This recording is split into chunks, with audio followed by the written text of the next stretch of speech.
ทุกคุณบอกทุกมันจะแม่นจากทุกซ้อนเลยว่ะเป็นแม่ตึกหัวเจ้าเลย แม่ได้นี่กันเนาะแม่น่ะ แม่ตอนมาแต่สวรรค์นั้นใส่ตุกใหญ่แต่เพิ่นใส่หน่อยนึงเพิ่นก็ เจ็บแต่จังโมง จิบเพียงนะประมาณ11-12โมงทีเดียว แต่เที่ยงบ่ เที่ยงกินยาเขาเล่าแล้วว่าสิไปมาตะเว้นค่ะกินยามันพออยู่ได้ แล้วเพิ่นกินยาเพิ่นมาสิเช้าแล้วว่าบ่เช้าว่ะ กูกด บิดบ่บิดเบิด แม่ เป็นบทใช่บ่ แต่แรกคนแต่แรกบอกต้องเป็นสติ้งสักหน่อย กินยังมื้อนี้ ไปตรวจเบิ่งบ่พอเด้ บ่ได้พ่อบ่ ว่า บ่มีหยังบ่กลัวแล้ว ตรวจอยู่นี่นะบ่จักเบิ่งหลายเทื่อแล้วตรวจเป็นสิบครึ่งชั่วโมงจ้ะบ่จักเลยลงสวรรค์ก็ เดี๋ยวมันว่าได้บ่เจ็บบ่นี่ ลงสวรรค์กับเพิ่นก็ หอมบ่ ก็ว่าบ่ได้เป็นเซตติ้ง กินข้าวหอมเช้าบ่ยัก จังว่ายังผลตรวจยังพันได้ออกมาอยู่ ยิงข้าวบ่อ๋อตอนนี้ยิงถามผลตรวจ ยังถามผลตรวจเลือดบัดนี้นะ ว่ากัน มันจะ อย่างมันหา พากันฟ้าวมาบัดรถเพิ่นบัดเบรกรถแบบนี้ รถเบิดบาท เด็กรถจะนะ เว้ยฟ้าวแต่ไปให้คือ เนาะมาเลยบดมาเลยบดมาเลย ใครอยู่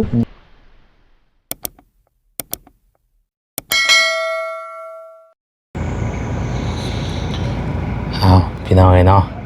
อากาศหนาวเย็นพี่น้องเอ้ยโธ่นี่อากาศ17องศาพี่น้องเอ้ยอันนี้ขนาดยัง2 ทุ่มได้นี่พี่น้องเอ้ยเนาะ2 ทุ่ม17 นาทีอากาศยังหนาวเลยพี่น้องเอ้ยเอาพี่น้องเอ้ยเนาะเปิดคลิปมามื้อนี้ก็อยู่ตัวหน้าห้องหมอหรือว่าคลินิกบ้าเวียดพี่น้องเอ้ยเนาะมาแบบสายล้วนสายล้วนมาแบบล้วนแต่ว่ากลายเป็นซ่า พี่น้อง สวัสดีเด้อทางบ่จิตเนาะ อ๋อตัว สั่นยกเลยบัดนี่ ชันมันหนาวพี่น้องเนาะ โอ้พี่หลังรถก็เต็มอยู่เครื่องเนาะ ทำบ่ได้ออกเลยบ่ ฮะ อันนั้น มันยังปลาหมึกบ่ ชิ้นหมูแล้ว สิ้นหมูปลา ชิ้นหมูปลาทู ตรงตลาดเช่า เนาะไปซะมีแต่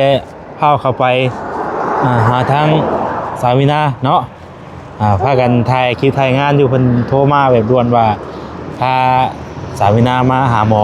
เป็นจังนั้นเนาะพี่น้อง แม่นุ่นเพิ่นไปครับสาวินามาหาหมอเนาะคือว่า ลุงสวรรค์กับลุงเนาะ ลงสวรรค์ลงเพราะว่าบ่ทันพี่น้องเอ้ยเนาะคือทางเฮาก็อยู่ไกลนะ โอ้ไกลจะมุงแล้วก็ ตอนนั้นเฮาอยู่ มุงเลย ช่วงแรกนี่มาว่าคือว่ารถเป็นหยังน่ะ รถเบรกมันเบิดพี่น้องไอ้ป้อตัวหลังยัวแบบดินทรายนะดินทรายมันเขาเห็นมันสิเบิดเลยนะ ต้องได้เปลี่ยนแล้วว่าจิ เป เด้ ลี่ยนเดี๋ยวเปลี่ยนก่อน เดินเข้าไปเช็คบ่ นั่น ฟ้าเท่าไหร่ไปเฮ็ด ข้าวแห้งข้า ถ้าเฮ็ดซ่าเนาะมาเฮ้ยฟ้าเท่าไหร่ไปเฮ็ดซ่าเนาะว่าจิ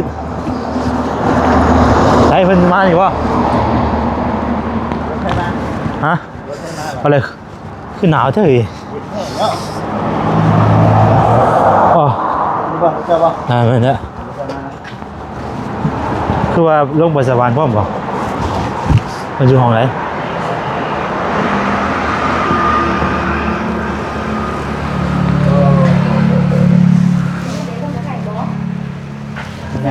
สามีนาหนาวอยู่นอกเนาะ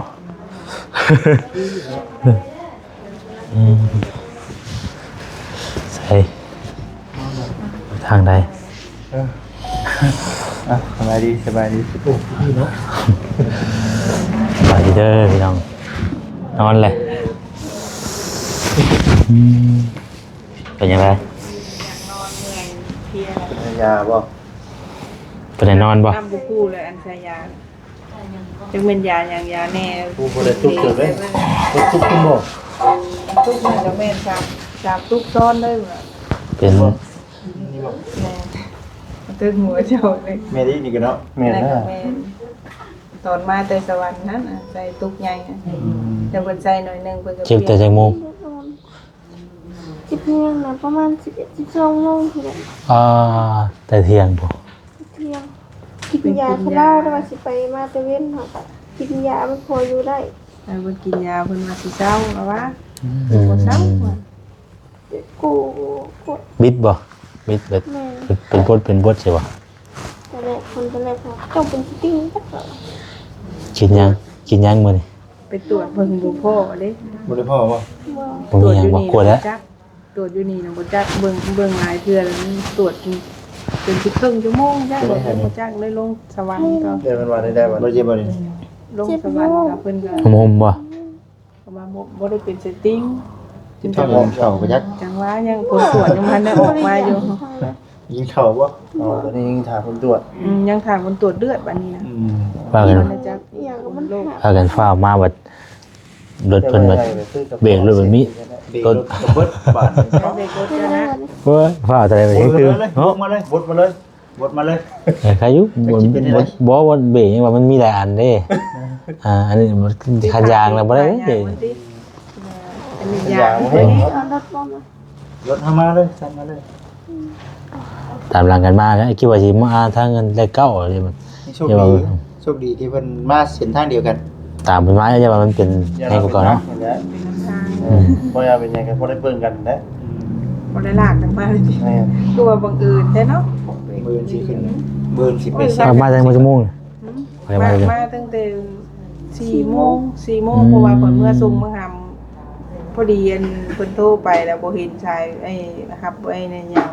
บ่ได้ยินเสียงเด้แล้วก็เมื่อฮอดแล้วก็พอดีเห็นเบอร์เพิ่นแล้วก็โทรยิงกลับคืนไปว่าเจ็บท้องแห้งเพิ่นว่าพอก็เอาลานฝากไว้น้ำป้าก็ลิ้วลูกแบบเพิ่นตีกลับมาเลย นี่ แม่นเพราะว่าข่อยเองเคยเจ็บท้องข่อยฮู้ดีนะว่ามันเป็นจังได๋เคยลงท้องลูกข่อยก็ได้ มือถ่ายเนาะถ่ายมือถ่าย มาตั้งแต่มาห้องหมอยังมาได้ท้ายเมื่อยถ่ายแล้วเมื่อยหักเนี่ยแต่อยู่เพื่อนหมดมือนะ ถ่ายความบ่ หักพร้อมหักมันสิเข้า10เทื่อแล้วว่าเพิ่นว่า เป็นยังไง จะใส่ยา มันรอผลตรวจเลือดบัดนี้นะ จะใส่เพื่อทำเบิดนี่บ่ได้ว่าสิได้ คืนนะมื้อนี้นะ คืน คือ อย่านอนอย่านอน การเพิ่นว่าบ่ให้ อย่านอน มื้ อย่า นี้ นอนอยู่นี่นะ มื้อเช้าเลยถ้าว่ายังจำบ่เช้าในเมืองมันจะมา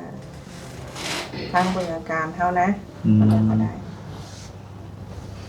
เมื่อยนะเพิ่นบ่ได้กินข้าวบนมื้อกินหยังก็หากว่า กินก็ห้างวะ กินก็หากออกเพิ่นว่า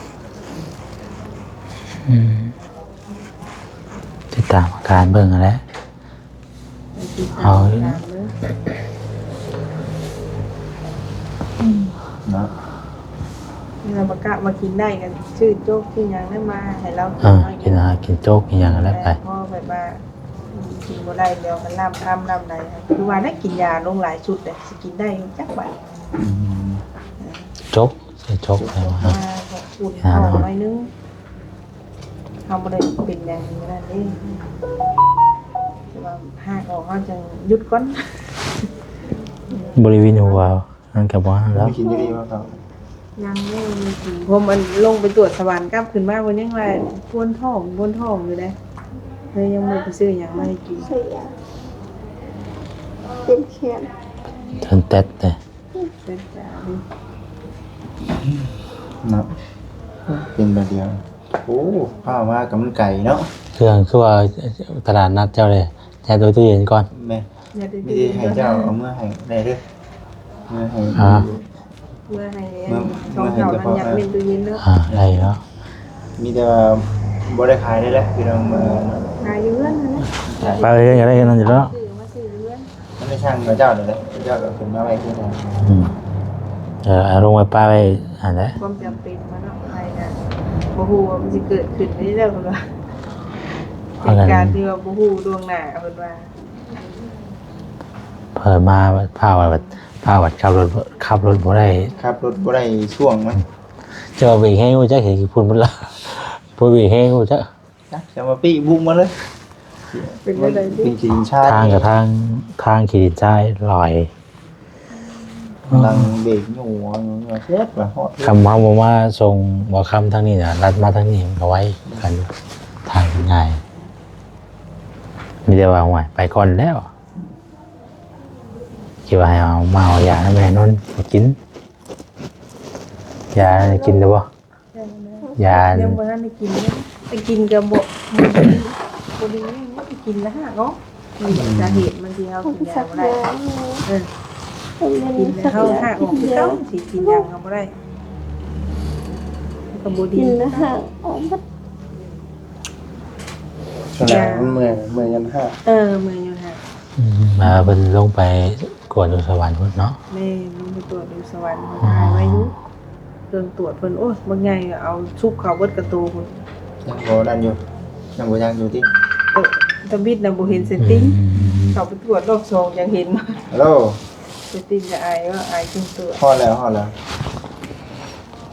เคยมาแต่นั้นก็เพิ่นสร้างให้ไปรถไปปานเอารถบ่วะ ขอบคุณยอดนะ ไปกลัวไปปานรถบ่ เซตติ้งอันนี้นะ ดีคือกันระบบถ้าเห็นในปากรถเหรอ ปาดแล้ว เอ้าแล้ว แล้ว ปาดโอ้ เดี๋ยวไป ใช่ นอนพักผ่อนอยู่หันรถเช่าได้บ่ได้ปิดไป เพิ่นยังเอาใบกวดมาอยู่ ทาบน ให้ ตรว ถาม จ ค เลือด นตรวจอยู่ ทาบนตรวจเลือด รถเสายักษ์คือสิได้นอนมื้อนี้นะ นอนแล้วผมมันตอนนี้มันก็ ตัวสิบ่ตุก ตอน9 โมงเลย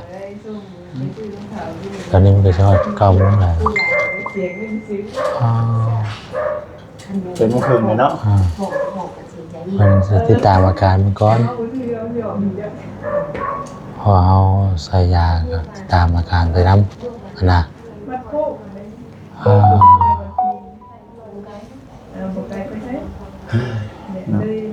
นี่นะภาวนาใหม่เป็น เจ้ากับมันสุดนี้ได้เนาะเนาะว่าสิเมื่อเปลี่ยนเครื่องเป็นอย่างก่อนบ่ เนาะทีนี้เนี่ย ว่าสิได้บ่ เปลี่ยนเนาะนี่แหละ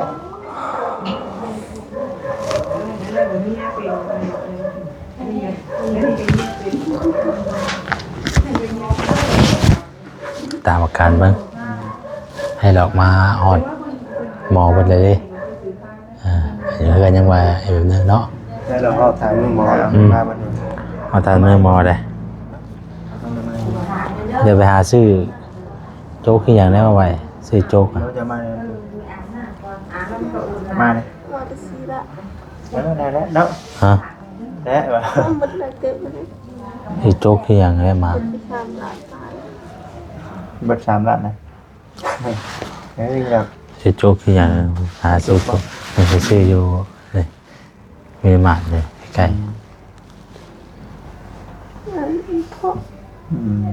เพราะ ยังเจ็บอยู่ป่ะ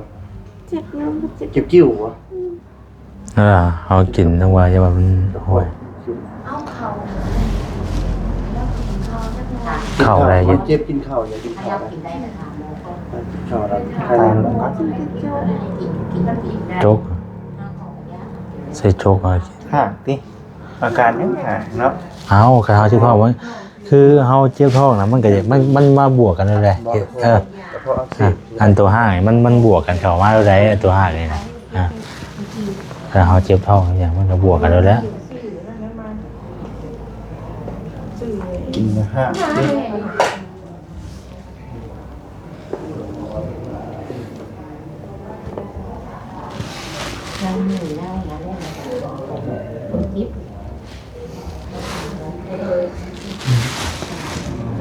เจ็บเนาะนอกจากแบบนึงที่คำว่าในแบบนึงนอกจาก กินดีจ่อยขนม นอกเย็นแห้งอยู่เลยอุณหภูมิกะ 17แต่ เจ็บ หายอยู่เล่กันดิ 1เลย 16เลยนะ คุมหนาว อันนี้หัวเล่งอยู่เลยหนาวฮะโอ้ยนอกหนาวคือยัง อันนี้เข้ามาในอุ่นชุยหรอกนะ ตอนแรกจะหาซื้อเครื่องมันมาละตรงดู ถามเพิ่นพร้อมเด้อ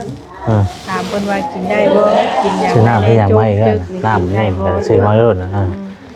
ผมอยู่เป็นโมเพิ่นอันเมื่อได้ว่านะ อยากได้เรือ2เท่าแล้วเนาะ สอง พอเพิ่นมาว่า ถอนมาบ่ ยังเทื่อเพิ่นบอกด่าฟังเบิ่งเพิ่น อันนี้บ่หางบ่เดี๋ยวเพิ่นมาที่เนาะพี่น้อยทางบ่จิตเพิ่นก็ไปซื้อโจ๊กซื้อน้ำเนาะเมื่อตอนแรกนี่ก็คือสิได้นอน2คนเพิ่นเนาะ จริงก็เคย ตอนนี้ก็อยู่นำหมอเพิ่นแล้วเพิ่นติดตามอาการไป ว่าเราจะ ก็ซื้อข้าวซื้อโจ๊กไว้ จะว่าติง นี่ก็จังน้อย ตินน่ะปกติ อยู่เป็นหมู่เพิ่นจังน้อยก็สิได้กลับไปแล้วเว้ย เลยก็นอน เอาสิ้นหมูสิ้นหยังไปไว้เฮือนบ่จิตมื้อวันตลาดนัดไปสร้างเครื่องไว้เนาะ ปิดเนาะเมื่อวานนี้ยังขายเครื่องอยู่ อาจจะเป็นแค่เดียว วันนี้ขายบุญพอดีมันเพิ่น มื้อนี้มีบุญได้บ่เนี่ยอวตารได้เพิ่นเข้าไปขายเครื่องอยู่ในบุญ เพิ่นเดินทางไกลแบบมาค่ำอ่ะเอาไปแล้วมันเพื่อนเจ็บไปเศร้า ที่ทางแม่นนท์เพิ่นก็ หยุดมา2คนเพิ่นนั่นแหละ มาส่งว่าก็กลับมาเลยพาอย่าอยู่เฮือนตอน อันตอนนี้ อันนั้นอยู่ลงไป อยู่กับป้าคำดี อยู่น้ำมันปุ้ง อันนั้นก็อยู่เฮือนท่า เนี่ยผู้กันบ่เจ็บใจฮ้อนกูผู้เจ็บอยู่ แลนรถไว้ แม่รถบ่น้ำตาตึ้งเลย เยอะแล้วก็ฟ้า เออ คนเจ็บ เฝ้า เนาะ เลยต้องผู้เจ็บหรือว่า ไม่ได้มีรถ รถเต้น เต้น บัดบิดทางมันเฮาแล้วก็คอยได้เจ็บ ทาง แล้ว เรา คุมมันกับแปลงบนได้ เพลงก็เต้นเยอะแล้วป่ามันเต้นไปสิไปเลยนี่แต่ว่าเอาเป็นแบบกระทันหันเป็นแบบตายด้วนนะวันไหนก็ได้ เพิ่นจะนอนถ่ายเฮือนหรือเปล่าป้าก็ แม่นอนหาอยู่นั่นน่ะนอนกับปานนท์นั่นแหละบอกว่าเพิ่นมาอยู่ ประตูก็บ่ได้มานาเนาะมาเฮือนเนาะ แม่ประตูก็บ่ได้มานะเราว่าห่างกันอันมาแต่คนมันบ่ง6โมงแรงบ่งมื้อชุบอยู่ได้นี่ผมอยู่กับในตู้อยู่กับปันป้าเพิ่นน่ะ นี่แต่ติดตามอาการเบิ่งอันแหละเป็นอะไรกัน แม่ขับรถบ่ไหวเหรอ ยังเถื่อมันเจ็บมามันบิดมา ขี่ว่าแห้เนาะ อยู่มาแห้งเหมือนรถล้มอีกนะ มีแต่ติดตามอาการเบิ่งเท่านั้นแหละพี่น้องเอ้ยถ้าเฮาก็ ยังผลตรวจเลือด ทางมื้อนี้จังไดก็คือสิได้นอนแน่นอนบัดนี้แหละ นอนคุณน้ำเข้า มันเป็นได้สองอะ ให้ตาน้อยเอ้ยที่ มีเต้าใหญ่ไว้แล้ว เต้า แจ้ง ได้ แล้ว สอง เต้าใหญ่เต้าน้อยนี่2เต้าเลยสิใหญ่ไปใส่เต้าใหญ่อีกมาจ้ะ มีเวลาของเพิ่นใช้อยู่บ่ล่ะ โอ้ยากันหลายอย่างเลยน้องปะเดี๋ยวให้มันลงเลยนะ ทั้งกินทั้ง มันก็สิเริ่มไข้ไปเรื่อยๆแล้ว แม่น ก็เริ่มไข้ไปเรื่อย มันมดจะมีอะไรเป็นมันมดใครเมื่อยเนาะคันแม่มันจะเป็นแบบนี้เลยเป็นแบบว่าห้าออกปั๊บแต่แม่อันนี้มันอยากกิน เขา ตัว หักมันเมื่อยเขาหักนะจะมาเฮาบ่หักมันช่วงนี้เราจะมัน ๆคือเก่าไม่เก่าก็มาเจ็บท้องเอาคือเขาเก่ง ทายหักให้เมื่อยคือเราจะมาลงท้อง นี่ติดตามอาการว่าจิตเพิ่นไปซื้อแล้วซื้อโจ๊กคืออย่างที่น้ำมันได้พี่น้อยเนาะนี่ก็ทางเฮาก็ผู้ใดจักหน่อยเนาะนางเป็นหมู่เพิ่นก่อนจักหน่อยจังสิได้เมื่อเอาสิ้นหมูที่หยังเมื่อปลาไว้ให้แหละใส่ตู้เย็นไว้เนาะ สรุปไม่งูมา อ่า ถามว่าทิพย์ไว้เหรอเพิ่นเคยถ่าย โอ้ยอยู่ไกลครับเนาะ เพิ่นเคยถ่าย ซ้ำๆนี่หากันมาโอ้ยจะผู้เจ็บจะสิเป็นจังได๋นะ สมัยพี่บ่ มาเคยถ่ายเท้าทำไว้เนาะเนี่ย ดีเด้อตัดสินใจโทรหาข่อยบ่โทรบริจาคได้ทางนี้ก็ได้ ตอนแรกนะบอกว่าให้ขึ้นมาเอายาว่ะ กินยาเลยนะ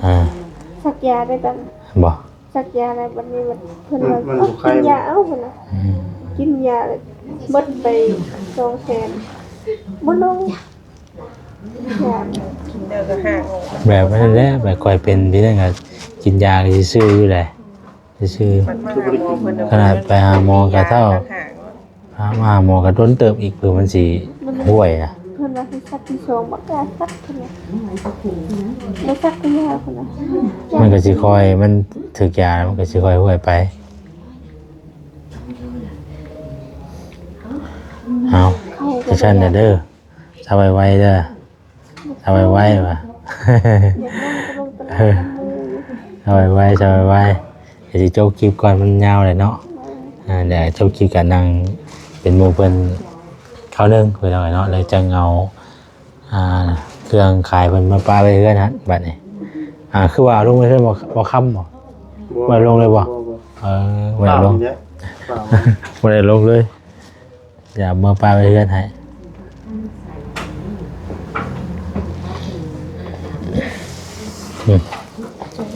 ไปชื่อเขาเนาะ เฮ้ยจบเลยแหละ เอาโจกนั่นแหละคนเจ็บมันได้กิน เขาเจ้ากับพวกแล้วเขาเซเว่นพวกแล้วเขาตัวคนเฮ็ดแล้วอ่ะเจ้ากินอะไรเขากองหมดแล้ว กองเชื่อนี่ แม่นได้เจ้าไปหาซื้อไว้ดูได้เจ้านะ นี่นะกินก็ได้ โอ้ จะไหนตื่มกันเลย ลงบนโชว์เว้งนะ คุณเบิ่งกันได้ แต่ก่อนยังหิวเขาเลย เดี๋ยวจะบ่ซื้อมาม่ามาเลยกินพอของเขา ลืมเลย นี่นะอยู่ในรถ เพราะว่ากันวันเรากันนี่แหละเขาออกไปซื้อก็ได้อยู่เซเว่นมันก็ได้มีอยู่เขาจะเบี้ยให้ก็เดียวนะ เรื่องเขาบ่มีอยู่น อยู่เซเว่นบ่เขาคนน้อยมันเขาก็ออกไปบริไก่เนาะไกลออกไปซื้อก็เดียว เบิ่งจังหน่อย ลงเรื่อยๆนะ ทางเด็กเนาะ ไปจ้ะไปกันเด้อไปจบคลิปก่อนยังอยู่นะครับจบคลิปก่อน คือกันบอก เอาสบายไว้เด้อ คือ โดยโดยลำลาไปก่อนเลยพี่น้องเด้อเนาะสบายดีพี่น้องเลยปิดอย่างนี้เลยได้ไหม